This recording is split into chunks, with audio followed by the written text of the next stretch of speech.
what inspired you to get into acting? What matters is the story and how you craft it. You answered a lot of the questions already with that one answer, so that's fine. And they give you this list, and it's like 4 people. And if you can't get them, then the movie doesn't get made. For the past 5 years, we coexisted peacefully. Until now. If we don't find a solution, 3 billion will die. However, we crack their navigation. We're embarking on the first mission to their world. You've been blessed with the ability to interact with alien tech. And I want you to join us. Give them a taste of their own medicine. That's it? Oh, so you have half a plan. Yeah, best. Please subscribe to us on YouTube and follow us on your favourite podcasting platform. Thank you. Hi there, welcome to Film Forums. My name is Aiysha Jebali and I have a special guest with me today. Would you like to introduce yourself? Hello, I'm Liam O'Donnell, the writer-director of Skylines. Can you tell us a little bit more about your action-packed sci-fi? Yes, it is part 3 in a very unlikely franchise of films that are alien invasion saga that started in 2010, Skyline. Part 2 was Beyond Skyline, which came out in 2017 and is on Netflix right now. And we were really, really lucky to get a 3rd one made, which will be coming out December 18th.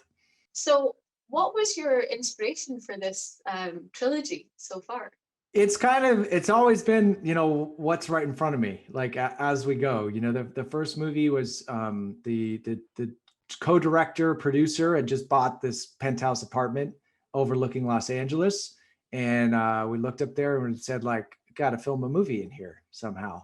And it was all kind of based on the practical locations of what we could do within the apartment to then what else was in that building, which was, a parking garage, parking gate, stairwells, a pool deck, and of course a helipad. So it was very much kind of like organically from there, like how do I create a narrative around that? And how do we create a really cool alien menace that we hadn't quite seen before? And so that the whole like idea of the siren light, it was all sort of a little bit of a riff on Close Encounters with the beautiful alien lights, but these ones were, like a siren kind of calling you to your doom.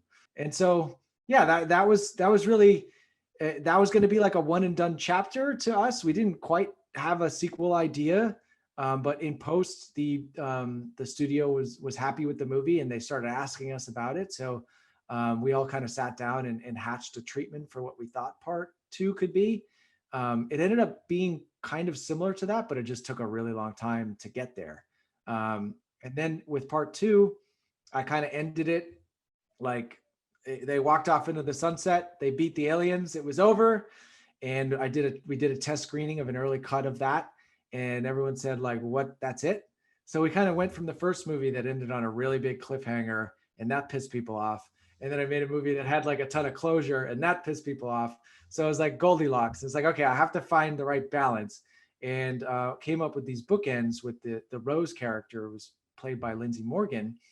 And that seemed to, kind of be a nice balance. And it also allowed me to do like one more genre mash in Beyond Skyline because I was having so much fun doing so many different things. Now I was like, I'm getting to do a full-on sci-fi like Star Wars type scene to end the movie. So I just felt like if I never got to direct another movie again, I did like everything that I wanted to do in that one movie. And that ended up sort of inspiring what could be possible for a 3rd one to do a completely different genre again and do a big space adventure. I have to say, I really enjoyed Skylines, the newest one. I haven't seen the predecessors, but that's great. I'm happy that you didn't. I think it's like, I'm glad, I hope it works for people that haven't seen the others, Yeah. Oh, yeah. I think it's definitely like a standalone. I didn't even realize that there were, previous ones until I went away and did some research. So I think that that's good. If you watch the previous ones, then you're continuing the story and you're familiar with the background. But if you're watching it for the first time, you don't feel like like you've suddenly been thrown into a sequel and you don't understand what's going on. So that I think is very positive. You mentioned your treatment, coming up with the treatment and things like that. What would be your best piece of advice for someone who's trying to write treatment for a studio? I'm doing it right now for one, and it's different each movie. Like sometimes it comes really quick, and it's like the actual shape of the movie feels like you have it immediately. And sometimes it, like, as of right now, I kind of have half of a treatment, and I'm feeling like I actually went into a script and started vomit drafting like the first act, because I felt like that was going to give me a better understanding on what the full treatment would be. So it's always a little different. I find like, narrative models are always very helpful, and references are always very helpful. And I think like with the second movie, there was no narrative model. And I think that's why it's such a unique kind of freewheeling, weird movie. It wasn't like I was like, well, this is like a Night of the Living Dead movie, like the first one was. Like, this is Night of the Living Dead.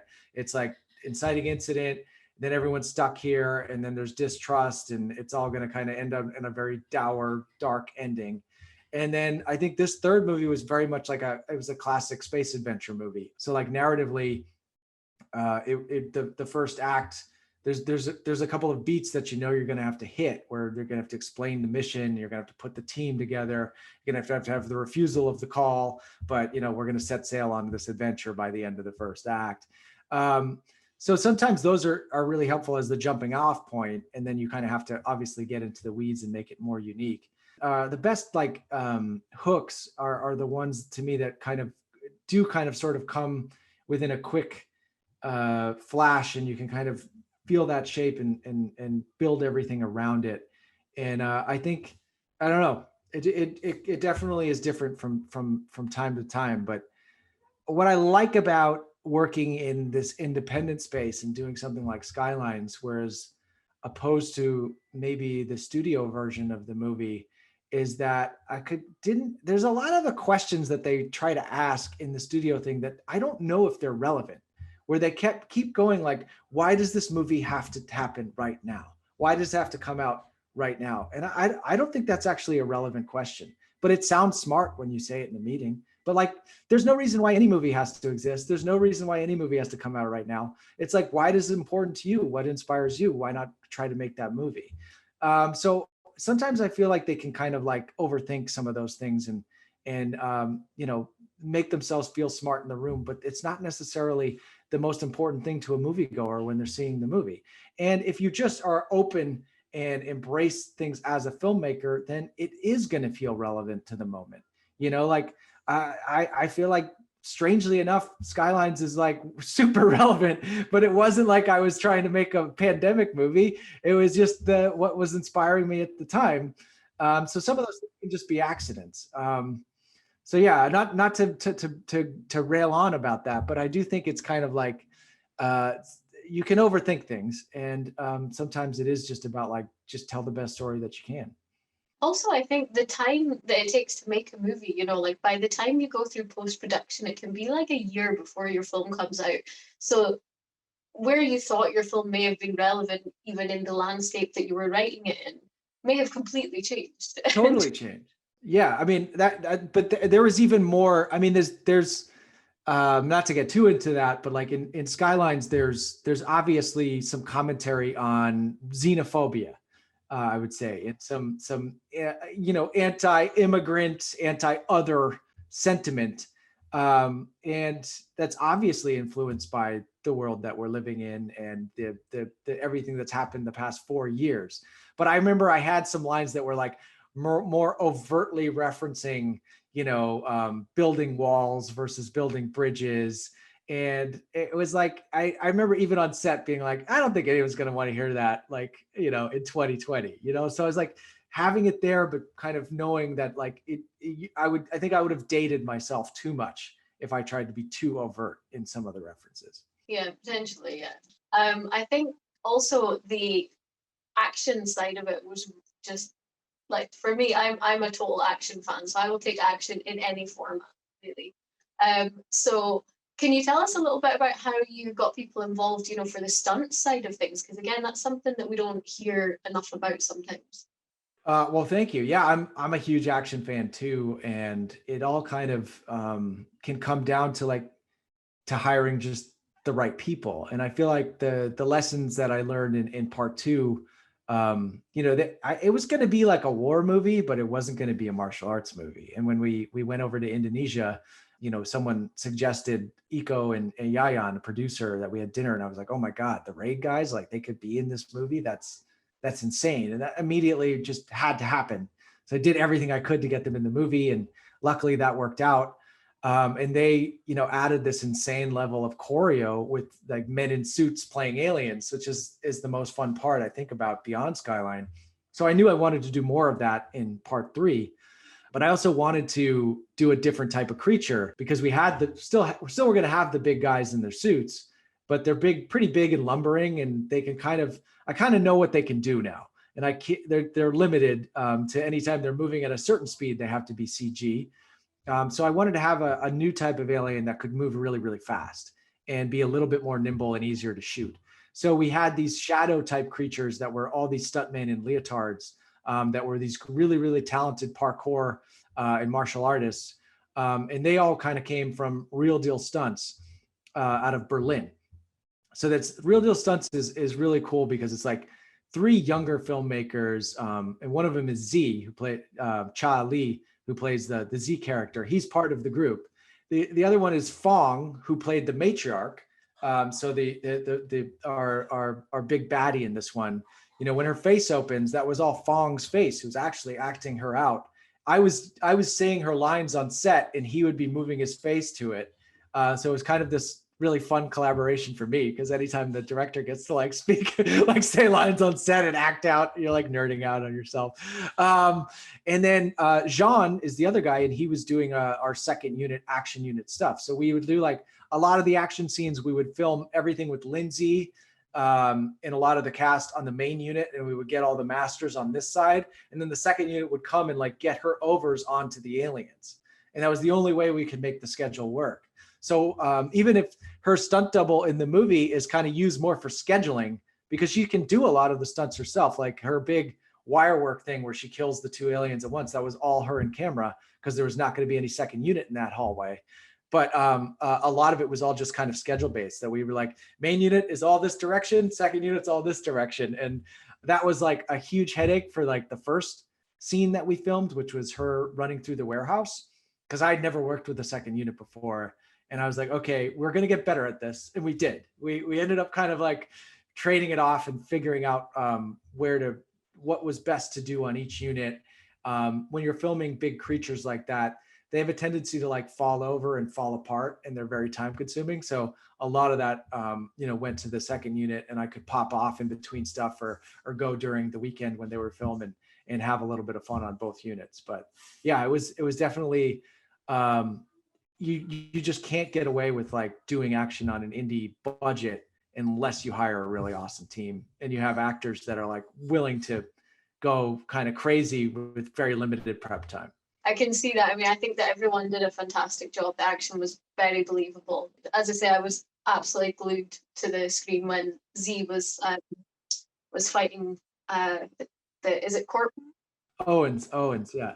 Oh, what a scene. Honestly, amazing. Yeah. That was a lot of fun to like build the tension in that scene.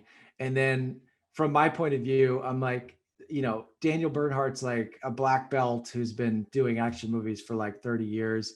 And then Cha is like probably the fastest person I've ever seen. And then Jean was handling the camera. So I was like, main unit, we shot the kind of graphic novel like coverage where they're like the tension. And then he does the axe kick. And then I was like, all right, I'll check in with you guys at lunch. Like it was like all done. They're just so fast, and they kind of like just kick the crap out of each other for a whole day. It was great. Amazing. The next thing that I wanted to ask you about was, again, because you mentioned that you had 2 films previous to this, am I right in assuming that you were able to build on garnering your budget for each film, or was it roughly the same all the way through?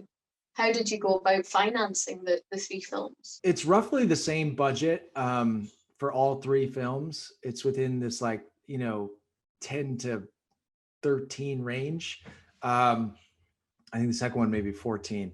But the first one like could have been finished cheaper. It could have been much cheaper. We shot it for under $1 million, and then it got bought by Relativity Universal. So it was like within post we spent more money on the sound and the VFX than I think we would have if it had just been an indie that we needed, finish ourselves. So that one ended up, I think of all the post budgets, that one's probably the highest and had the tiny, really, really small production budget. So it's kind of like looking at part 2 and being like, well, we have a bunch of assets that have already been built. We have these spaceships, we have these, these alien creatures, we have a lot of the sound effects that, we're indie filmmakers. So we're going to reuse whatever really works and is really good. So part 2 was more like, okay, let's look at that budget pie. I want to use a lot more on the production side. I'd rather have the visual effects maybe not be at the same super high level on every shot and still have a good look and a consistent level, but I'd rather have a more kind of action-packed movie than kind of have such a kind of low shooting budget and then have a huge post budget. That was an imbalance that I wanted to correct on part 2. And then the issues with part 2 were that I really wanted to build like one amazing set and keep redressing it, which was kind of put into the script because the first act takes place in a subway tunnel. The second act took place in a spaceship, and the third act took place in underground bunkers in Southeast Asia. So my concept was we're going to build this amazing subway set, and then we're going to redress it to be an alien ship, and then we're going to redress it to be a bunker. It ended up not working out that way. I don't think maybe I didn't have the vision at the time to really prove that could work, but it could have. And I still kind of believe that was the smartest way to have done it. We ended up lucking out in some different ways because we got to shoot in an actual subway station in Toronto and on subway tracks in Toronto. And the place where we ended up filming in Indonesia had like a bunker set that was already standing from another project that we redressed and reused. So it didn't quite work in practice in that, but the philosophy was still something that I used for part 3, which was like to make one big canyon set and completely redress it and reuse it a bunch of times for the planet. And even to the point where then once we had used it so many times, I started looking at our spaceship set and I was like, we could use the spaceship for some more alien planet. And we ended up putting a bunch of, liquid latex and alien cobwebs on top of the existing spaceship set and using that, for just more environments for us to use within that Cobalt 1 environment. So for me, it's like, it has to kind of start with the writing, you kind of, I think I worked, the first movie I ever worked on was AVP 2 as a consultant, and they built a big sewer set, and it was a really amazing set. And they spent all this time and all this money on it, and it was really, really awesome. And then that was it. It was just didn't come back to it again. And so that kind of stuck in my head is like, if you build a set that awesome, shouldn't you just keep redressing it and keep using it, especially if you're on this indie budget.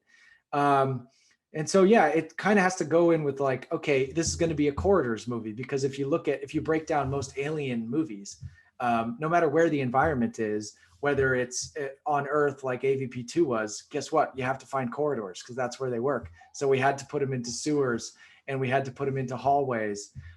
So that was why I was like, well, if a subway tunnel is a corridor, a spaceship's a corridor, a bunker is a corridor. So it kind of like using environments and trying to break them down to like what their essentials are and how they work cinematically and how you can use them efficiently to make something that looks a lot bigger than it costs.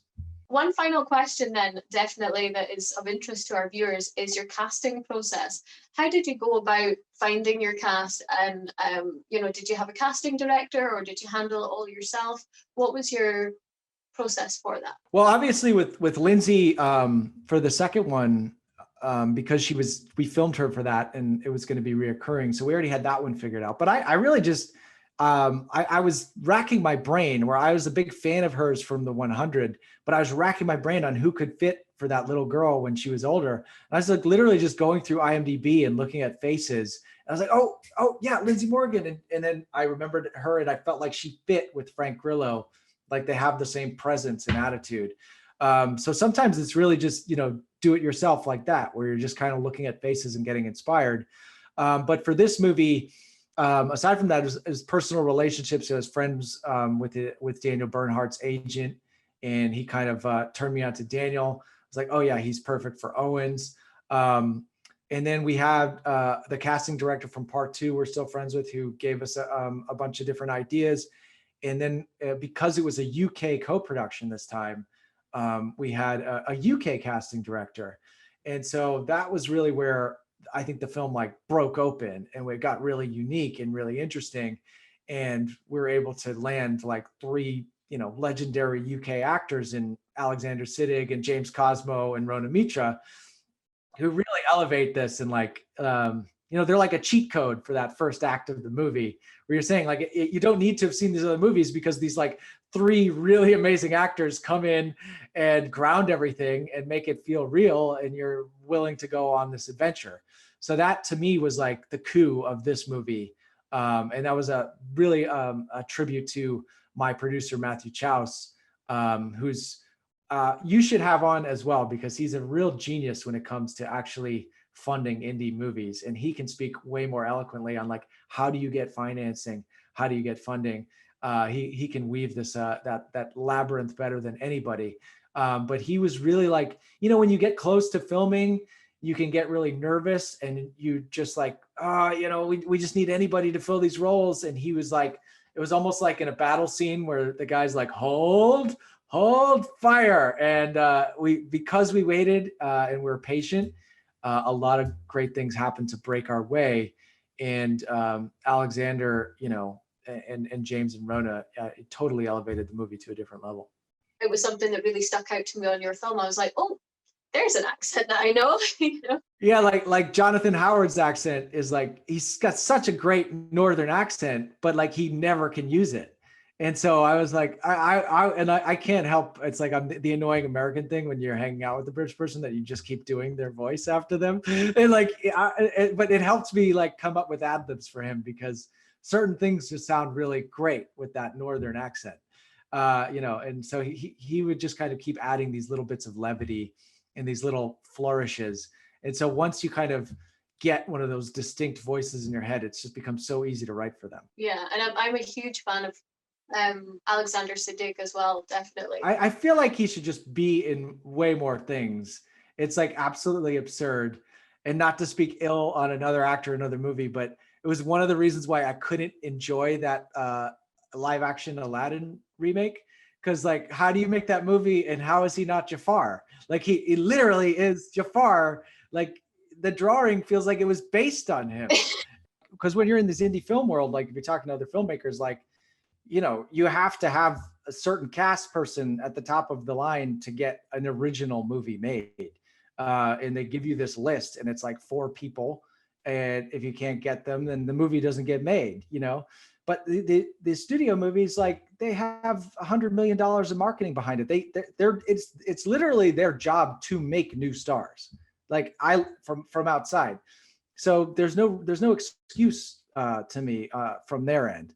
And even with us, like, it's part of the reason why I feel so fortunate on these movies, and that I kind of take the responsibility to like make each one a new movie. But like, if you wanted to get this movie made as an original movie with our cast, like it just would, no way it would happen on an indie level. But because it is the sequel, we're able to get, a woman of color as the lead movie in this sci-fi adventure. So it's like, I don't know. I just feel like I shouldn't be doing better than a movie studio. Like I completely agree with you. And that's another reason that I kind of subconsciously enjoy your film, because I can see that, one, it's a female lead and she's a powerful female. Although obviously she has her team, but she is the main person who is going to save the planet, right? And she's a woman of color as well. So I think that in itself is great representation, which we're working towards more now. But, there's still room for improvement, and it's always good to see those films coming out and doing well and getting distribution like yourself, and then obviously you've also got other people on the cast as well that are from a diverse background. There's a huge gap in representation for Asian background people as well, and that's something that you've also made sure to have included. So I think it is a very inclusive film. I also just like wanted to slip in like a little thing that like the Asian guy's got a girlfriend, because like they never have girlfriends, you know what I mean? Like even they're in the group, but like they're never like kissing women. It's always like this, like they kind of put them in this other, and like the white guy gets to make out with the girl. So it was like just this nice little thing that like, oh yeah, Cha's a very good looking guy, and you can look at him as a good looking guy, and that's okay. So like these little things like that you just kind of like always trying to tweak some of those expectations. But yeah, thank you. Thank you so much for coming on. Honestly, we need people like you who are really willing to share their experience, because that's how we learn as filmmakers. That's how we learn. And if you are able to set us up with your producer friend, we'd be more than happy. That would be amazing. He's so press shy, but I would love for him to be on, because maybe I could learn how to do it. If he's good with money, that seems to be the unicorn, honestly, for most indie filmmakers. That's the mystical thing that they can't seem to figure out. I still feel like I wish I could have it, like, to talk about what like treatments and hooks and stuff. And it is interesting, because like there's ones that you're like, oh my God, this is like a no-brainer thing that's going to work, and it doesn't seem to excite people, and it's not going. And then these other ones that like it doesn't seem like it, they happen and they go. But it is, I mean, I'm definitely more like nakedly commercial, like I want to make genre films with action and and chills and thrills and fun. So that definitely, like when I see indie filmmakers that are really, really trying to dig deep and make things that are intensely personal, that is a completely different challenge. I do try to make them all personal as I go, but like I think it is different if you're willing to like have an alien like punch a guy's head off. It's not necessarily always in the same arena. Yeah. At the same time, though, the characters are all very grounded. They're all very human and grounded. Even the alien is grounded in a human way that's relatable in terms of being a brother and so on. Oh, thank you. Yeah, I love him. I actually named my fourth child after Trent. So we just had him in August, and he has a lot to live up to. Congratulations. I love him. Like, really good character. Love him. Oh, thank you. Thank you so much. Anyway, thank you so much. And definitely stay in touch, because this doesn't have to be like a one-time thing. Yeah, no, if you have any follow-up of questions, because I still feel like getting my head back into like the marketplace and thinking about what sells, I feel like we could go deeper onto that. Yeah. So when this airs, if there's follow-up and anyone has specific questions or anything you want, like let me know and we can do it again. Definitely. Awesome. All right. Thank you so much. All right. Please subscribe to us on YouTube and follow us on your favorite podcasting platform. Thank you.